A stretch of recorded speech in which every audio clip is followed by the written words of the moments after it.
तो दिल्ली एनसीआर में हवा जहरीली बनी हुई है। दिल्ली का एयर क्वालिटी इंडेक्स गंभीर श्रेणी में पहुंच गया है। दिल्ली के आसमान में धुंध की मोटी चादर छाई हुई है। लोगों को गले में खुजली और आंखों में पानी आने की परेशानी हो रही है। दिल्ली की वायु गुणवत्ता उम्मीद के मुताबिक PM 2.5 के साथ खतरनाक के निशान को पार कर गई है। प्रदूषण का स्तर 533 हो गया है। गाजियाबाद और नोएडा में वायु गुणवत्ता सूचकांक ने 600 अंकों का आंकड़ा पार कर लिया है। दिल्ली एनसीआर की हवा खतरनाक स्तर तक जा पहुंची है। इसके अलावा गुरुग्राम, फरीदाबाद, सोनीपत समेत हरियाणा के कई इलाकों में भी हवा प्रदूषित हो गई है। ये स्थिति बनी हुई है दिल्ली एनसीआर की। अगर बात यहां पर की जाए, पर्यावरण जो है वो बेहद प्रदूषित होता चला जा रहा है। जंतर मंतर, आनंद विहार, इंडिया गेट और अक्षरधाम, नोएडा की तस्वीरें जो हैं वो 5 तस्वीरें हम आपको दिखा रहे हैं। आप देख सकते हैं किस तरीके की जो स्थिति है वो यहाँ पर बनी हुई है। सांस लेने में दिक्कत, आंखों में जलन, ये तमाम लक्षण जो हैं वो कारण है इसके। करना चाहिए बजाय इस पर राजनीति करने के।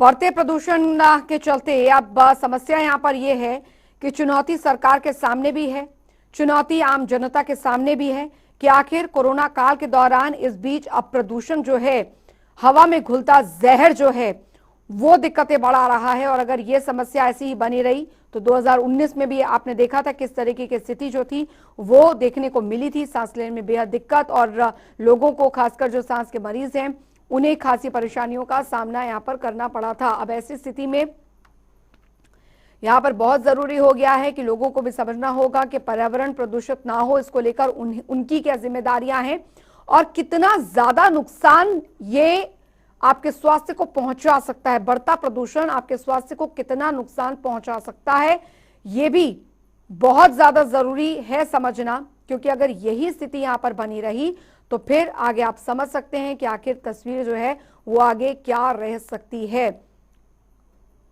तो जहरीली हवा किस तरीके से आपके स्वास्थ्य को खराब कर सकती है, इसके कारण हवा खराब है। और AQI समझने का आपको हम बताते हैं तरीका।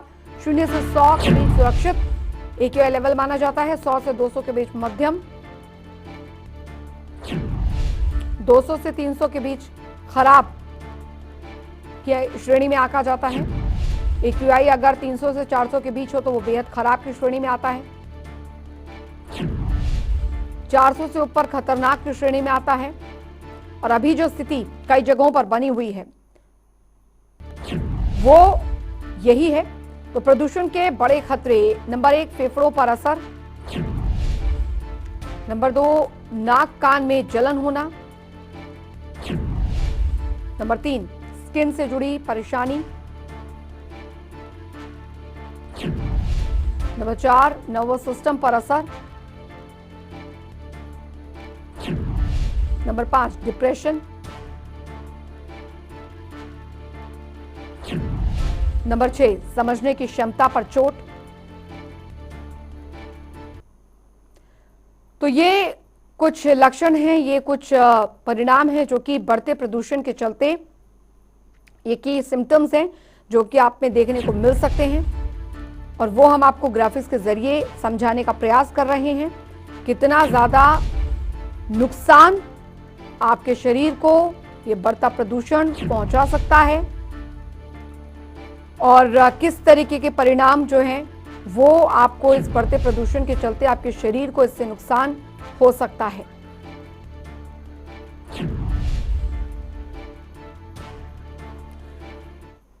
डॉक्टर लवलीन हमारे साथ जुड़ चुके हैं, लंग स्पेशलिस्ट हैं। स्वागत है आपका डॉक्टर लवलीन जनता टीवी पर। धन्यवाद अंजलि जी।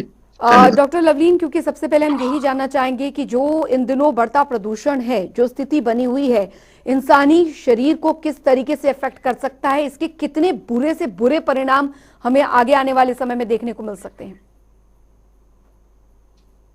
जैसे कि आपने शुरू में भी बताया इसमें जी, कि जो दिक्कतें हैं इसमें सबसे पहले जो कॉमनली अभी आजकल बहुत लोगों को हो भी रही है, गला खराब होना, सांस की दिक्कतें जो पुराने मरीज हैं, जो दमा के और उनके हैं, खांसी होना, और गले में खराश तो बहुत ही लोगों को होती है इस पर, नाक में से पानी आना, छींके आना, क्योंकि दस सीधा सबसे पहले जो है हमारे यही ऑर्गन्स है जो सबसे पहले एक्सपोज होते हैं। जी आपकी नाक हो गई, आपके लंग्स हो गए, गले हो गए। तो सबसे पहले जो दिक्कत है हमें जो 2 दिन से दिखने लग गई है, सबसे पहले यही दिखने लगी। बट ये नहीं है कि इनका असर सिर्फ एक्यूट है। एक्यूट तो जो है कि हमारे थोड़े टाइम में जो होता है, लंग्स की दिक्कतें जो सब हो रही हैं, सब पे हमें समझ आ रही है, हमारी ओपीडी में है, हमारे पेशेंट एकदम से दिवाली से कि नेक्स्ट डे क्या, दिवाली की रात से ही हमारे पास पेशेंट के एकदम से बढ़ गए। और यही मानिए कि अगर दिवाली की रात को ही पेशेंट आके हमारे पास एडमिट हो रहे हैं या हमें फोन कर रहे हैं, तो समस्या कितनी ज्यादा होगी होगी, वरना दिवाली वाले दिन कोई भी आगे हॉस्पिटल में एडमिट नहीं होना जी चाहता, या किसी भी डॉक्टर से तो कम बात नहीं करना चाहता। ये दिक्कतें हो रही है। साथ में इसके इफेक्ट जो है क्रॉनिक भी हैं, जो कि आपके हार्ट अटैक से लेके आपके दिमागी तौर पे भी खराबी करना, आपके डिप्रेशन तो सब है, स्ट्रोक होने के चांसेस, हार्ट अटैक होने के चांसेस, आपके जीआई सिस्टम को जो पेट है उसको खराब करना, ये सब चीजें सिस्टम से बॉडी में, क्योंकि इतने बहुत छोटे छोटे पार्टिकल्स होते हैं जो को हम PM2.5 से कम कहते हैं, जो हमारे लंग्स के थ्रू बॉडी में ब्लड वेसल्स में चले जाते हैं और जगह जगह जाके जम सकते हैं और परेशानी करते हैं। तो ये इफेक्ट्स आपके 6 महीने तक, अगले 1 साल तक भी दिखाई दे सकते हैं। जी और धीरे धीरे जैसे हम देख रहे हैं, ये पॉपुलेशन हमारा धीरे धीरे बढ़ते जाएगा और ये समस्या आगे और बढ़ती ही जाएंगी जी अगर हम इस पर कुछ करेंगे। डॉक्टर लवलीन, क्योंकि हाल फिलहाल क्योंकि कोरोना का समय भी चल रहा है, पूरी तरीके से कोरोना खत्म नहीं हुआ है, कोरोना का सबसे ज्यादा इफेक्ट लंग्स पर सबसे ज्यादा पड़ता है और इस बीच एक खबरें भी आई थी कि हवा के जरिए भी कोरोना जो है संक्रमण बढ़ रहा है। ऐसी स्थिति में अब प्रदूषण का भी स्तर इतना बढ़ना, तो जो एस्थमेटिक पेशेंट्स हैं उनके लिए कितनी ज्यादा मुश्किलें खड़ी हो सकती हैं और उन्हें क्या करना चाहिए, किन किन बातों का ध्यान रखना चाहिए? उसमें जो सबसे पहले हमें ध्यान देने की जो जरूरत है, जो भी एक अच्छी बात है, बहुत को लोगों को मास्क की आदत हुई होगी इस समय में जी कि मास्क कैसा है, मास्क, वो भी मास्क को बिल्कुल लगा के रखें। अगर आप कोरोना, कई लोग हैं जो देख रहा हूं मैं कोरोना से भी बहुत हो गए हैं कि भाई अब ठीक है कोरोना खत्म हो गया, लेकिन वो मास्क अभी भी लगाए, चाहे कपड़े वाला चाहे कैसा भी, कम से कम बाहर आ रहे हैं, कहीं भी जगह पे बैठे हैं यहाँ पे पॉल्यूशन के चांसेस ज्यादा है, वहां पे मास्क जरूर लगाएं। अपने जिनको भी ये दिक्कत है, अस्थमा की है और जैसे COPD भी एक बीमारी है जो अस्थमा से रिलेटेड है, वो बीमारियों में आप अपनी जो दवाइयां आप जो पहले ले रहे हैं उनको कंटिन्यू करिए, क्योंकि बहुत सारे मरीज इसमें ऐसे होते हैं वो छोड़ देते हैं दवाइयों को कि हम ठीक है, हम छोड़ दी दवाई, वो भी अपनी दवाइयां वापस अपनी दवाइयां चालू करिए। दूसरा, अपना एक मास्क बहुत जरूरी है। ये सब चीजें अपने आप में भी ध्यान रखने की बहुत जरूरी है। जाहिर तौर पर डॉक्टर लवलीन, लेकिन खासकर जो बुजुर्ग होते हैं उनके लिए स्थिति बहुत ही ज्यादा खराब हो जाती है। खासकर जो घर के बुजुर्ग हैं उनके लिए क्या कुछ सलाह आप देना चाहेंगे? इन दिनों AQI लेवल भी काफी ज्यादा बढ़ रहा है और ना सिर्फ आतिशबाजियां बल्कि बताया जा रहा है पराली की वजह से, जलने की वजह से भी स्थिति जो है वो बहुत ज्यादा गंभीर स्तर पर पहुंच गई है। ऐसे में घर के बुजुर्ग जो हैं उनके लिए क्या कुछ सलाह देना चाहेंगे आप? घर के बुजुर्गों के लिए जैसे कोरोना में हमने दी थी, मास्क पहनना है जैसे हमने पहली बार, दवाइयां आपकी जी जो चल रही है वो कंटिन्यू करेंगे। तीसरी बात, अगर आपको जरूरत नहीं है तो घर से बाहर नहीं निकले, कम से कम घर से बाहर निकलिए। अगर आपको निकलने की बहुत जरूरत हो भी रही है तो दोपहर के टाइम में निकलिए जब धूप हो गई है, क्योंकि सुबह और शाम के टाइम में हमने देखा है पॉल्यूशन बहुत ज्यादा होता है जी अगर कोई जरूरत है तो। और ये चीजें अगर आप ध्यान रखेंगे तो इनसे ही आपका काम हो जाएगा। कुछ लोग बात करना चाहेंगे, मेरे ख्याल जी इस टाइम में मैं जरूर बताना चाहूंगा, एयर प्यूरीफायर के बारे में जरूर पूछना चाहेंगे कि बिल्कुल। एयर प्यूरीफायर का आजकल थोड़ा सा ये है कि फैशन में है कि भाई एयर हम्म प्यूरीफायर, एयर प्यूरीफायर अगर आप थोड़े टाइम के लिए घर पे है, जैसे 4 घंटे 5 घंटे, तो वो डेफिनेटली उस टाइम में आपकी एयर जो है क्वालिटी को साफ कर देता है। हम्म लेकिन ये है कि 24 घंटे एयर प्यूरीफायर आपकी हेल्प नहीं कर सकता, क्योंकि 24 घंटे कोई भी अपने एक कमरे में बंद नहीं रह सकता, और जैसे ही दरवाजा आपका खुलेगा गंदी हवा बाहर से अंदर जरूर आ जाएगी। थोड़े टाइम के लिए, शॉर्ट टर्म गेन के लिए डेफिनेटली फर्क पड़ सकता है, लेकिन अगर हम चाहें कि लॉन्ग टर्म ये इसका कोई इफेक्ट पड़ेगा तो थोड़ा सा मुश्किल है। डॉक्टर लवलीन, क्योंकि अभी बदलता मौसम भी है और इन दिनों सबसे ज्यादा जो बुखार, वायरल फीवर की शिकायतें हैं वो भी काफी ज्यादा लोगों को होती है और खासकर बढ़ते प्रदूषण के बीच बहुत ज्यादा दिक्कतें होती है। कॉलर हमारे साथ जुड़ गए हैं, राहुल हैं दिल्ली से। जी राहुल जी, अपना सवाल पूछिए आप। नमस्कार जी नमस्कार। मैम, मेरी आंखें कमज़ोर हैं और जो नंबर है चश्मे का वो काफ़ी हाई है और मुझे लगातार 2 दिन से, पिछले 2-3 दिन से काफ़ी दिक्कत हो रही है आंखों में। जी मैं उससे बचने के लिए मैं क्या क्या कर सकता हूँ मैम? जी डॉक्टर लवलीन।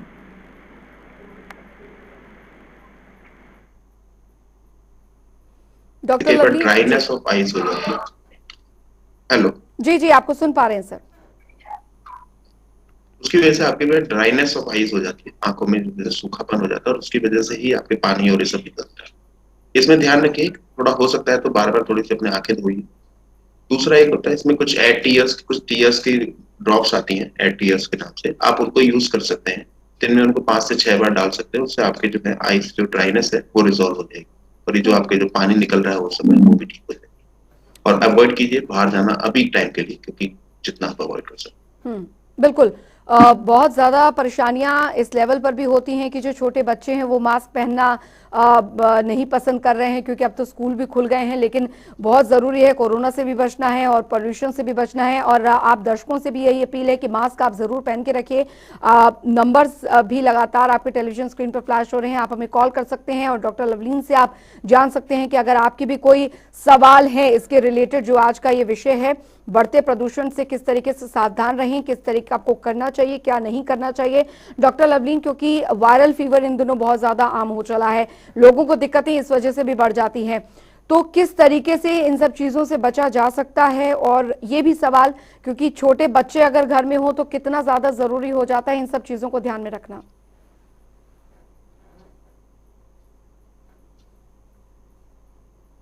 खासतौर पे जो छोटे बच्चे होते हैं, इन्फेक्शन पकड़ने की जो उनकी क्षमता होती है थोड़ी ज्यादा होती है, ऐसे ही जैसे बुजुर्ग लोग हैं उनकी भी थोड़ी ज्यादा होती है।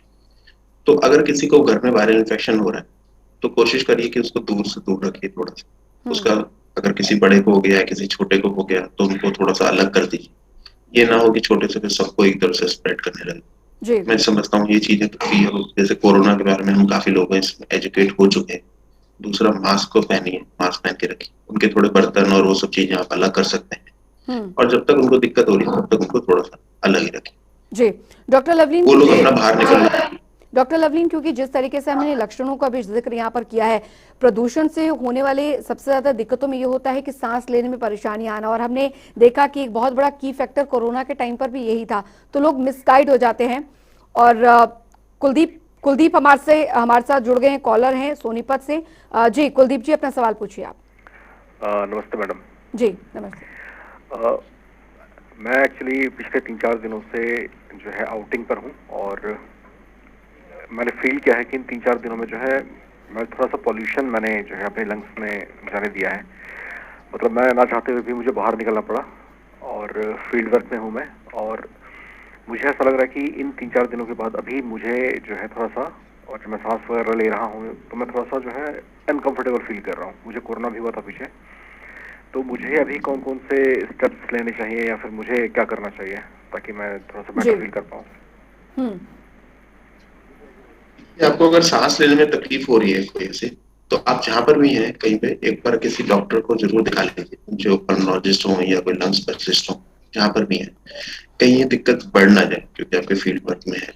तो इसको एक बार पहले आप दिखा जरूर लीजिए, क्योंकि वो एक बार एग्जामिन करके और एक एक्सरे करके एक बार जरूर, और कुछ शायद उसके हिसाब से आपको नेबुलाइजर या इनहेलर्स या कुछ टैबलेट्स देंगे, वो एक बार जरूर ले। और कहीं ना कहीं आपकी कोई ना कोई हिस्ट्री होगी जो आपको इतनी ज्यादा दिक्कत होने लग गई। पर एक बार मैं आपको इस पे फोन पे तो कुछ एडवाइस नहीं करना चाहूंगा, क्योंकि एक बार दिखाना आपके लिए जरूर सही रहेगा इस टाइम। डॉक्टर लवलीन, यही इसी से जुड़ा मेरा ये सवाल था अगला कि कई बार मिसगाइडेड हो जाते हैं लोग कि हमें कहीं कोरोना तो नहीं है, सांस लेने में दिक्कत हो रही है। जैसा कि कोरोना की सेकेंड वेव में सबसे ज्यादा परेशानी जो थे, की फैक्टर जो थे देखने को मिले थे। अब सेम चीजें जो है वो बढ़ते प्रदूषण में भी देखने को मिलती है, जो हमने 2019 में भी ऐसी ही स्थिति फेस की थी कोरोना से पहले। अब इस समय किस तरीके से हम समझ सकते हैं, क्योंकि डॉक्टर के पास भी जाना है, लेकिन मिसगाइडेड ना हो, इसका ध्यान रखना हो? ये पॉल्यूशन से जितनी भी दिक्कतें हुई है अभी, ये कुछ पिछले 1 हफ्ते में होनी शुरू हुई है, और ज्यादातर दिवाली के बाद ही बढ़ी है। इसमें ज्यादातर मरीजों को किसी को बुखार नहीं आ रहा है। जो कोविड के जो मरीज हैं उन सबको ज्यादातर बुखार शुरू होता है, और नाक में से पानी छींके और ये सब शुरू होंगे, और फिर सांस की दिक्कत आपके 6-7वें दिन से या 5वें दिन से शुरू होती है। ये जो पॉल्यूशन की अभी पिछले 4-5 दिनों में ही, 2-4 दिनों में ही शुरू हुई है, और ये पॉल्यूशन के बाद इसमें बुखार यूजुअली आपको नहीं मिलेगा। अचानक से ही लोगों को सांस की दिक्कत, नाक में से पानी और ये सब शुरू हो जाएगा। तो ये बहुत बड़ा डिफरेंस यही है। तो कोरोना के केसेस हमारे कम हो रहे हैं काफी, और हम देख भी रहे हैं देर के दिन नंबर हो रहे हैं। और अगर आपका वैक्सीनेटेड है, वो सब है, तो अभी तो आपके पॉल्यूशन के चांसेस ही ज्यादा है। जी, हमारे साथ एक और कॉलर जुड़ गए हैं, रक्षित दिल्ली से। जी रक्षित जी, अपना सवाल पूछिए। 3 दिन से खांसी बहुत ज्यादा हो रही है, क्या ये भी प्रदूषण की वजह से हो रहा है और मैं कैसे उनकी खांसी ठीक हो सकती है? खांसी की समस्या इन्हें बहुत ज्यादा है और कैसे ठीक हो ये समझना चाहते हैं।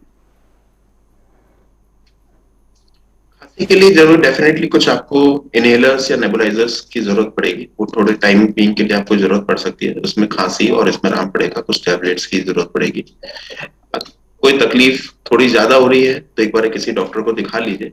लेकिन अगर आप कुछ चीजें इसमें अभी कर सकते हैं, जैसे थोड़ा सा गर्म पानी से गार्गल कर लीजिए, गले में थोड़ा आराम मिलेगा। थोड़ा मास्क आप पहन के रखिए ताकि पॉल्यूशन से आप इसको बच सकें। और अगर कोई आपकी पुरानी कोई अस्थमा की या कोई दवाइयां चल रही है तो उनको प्लीज दोबारा से स्टार्ट कर दीजिए ताकि इसमें आराम मिले आपको। जी बिल्कुल। आगे के परिणामों को अगर जिक्र यहाँ पर करें, क्योंकि बढ़ते प्रदूषण के चलते सबसे ज्यादा असर हमारे लंग्स पर पड़ता है डॉक्टर लवलीन, लेकिन लंग्स इन्फेक्शन कितना ज्यादा खतरनाक, कितना ज्यादा सीवियर जो है वो हो सकता है? लंग इन्फेक्शन काफी ज्यादा सीरियस हो सकता है। उसमें सबसे जरूरी, जैसे अगर आपके बेसिकली लंग्स का काम क्या है, बॉडी में ऑक्सीजन को ले जाना, और एक गंदी गैस होती है कार्बन डाइऑक्साइड, उसको बाहर निकालना। अगर किसी को लंग का इन्फेक्शन हो गया तो अब बॉडी में से ऑक्सीजन सप्लाई पूरी तरह से नहीं हो बिल्कुल पाएगी। बिल्कुल। डॉक्टर लवलीन, माफी के साथ आपको रोकना चाहूंगी, बहुत बहुत शुक्रिया, लेकिन